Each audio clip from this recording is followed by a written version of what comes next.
ANM ನ್ಯೂಸ್ಗೆ ಸ್ವಾಗತ.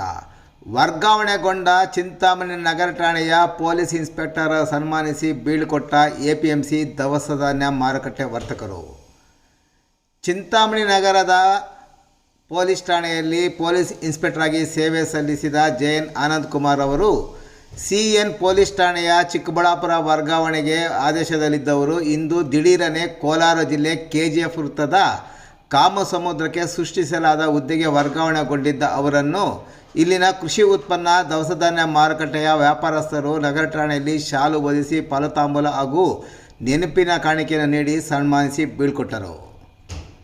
Chintamani APMC ಮಾರುಕಟ್ಟೆಯ ಮಾಜಿ ನಿರ್ದೇಶಕರಾದ ಎಂಎಂಎಸ್ ಶ್ರೀನಿವಾಸ್, ಶಿಡ್ಲಘಟ್ಟದ ಮಾಜಿ ತಾಲೂಕು ಪಂಚಾಯತಿ ಅಧ್ಯಕ್ಷ ಮೌಲಾ, ಎಪಿಎಂಸಿ ಮಾರುಕಟ್ಟೆಯ ಉಪಾಧ್ಯಕ್ಷ ಮಂಜುನಾಥ್ ರೆಡ್ಡಿ, ವಕೀಲ ಚಂದ್ರಶೇಖರ್ ಚಲಪತಿ, ಬಟ್ಲಳ್ಳಿ ಪಿಎಸ್ಐ ನಾರಾಯಣಸ್ವಾಮಿ ಮತ್ತು ಪ್ರೊಬೇಷನರಿ ಪಿಎಸ್ಐ ಆಕಾಶ್ ಮತ್ತಿತರರು ಈ ಸಂದರ್ಭದಲ್ಲಿ ಉಪಸ್ಥಿತರಿದ್ದರು.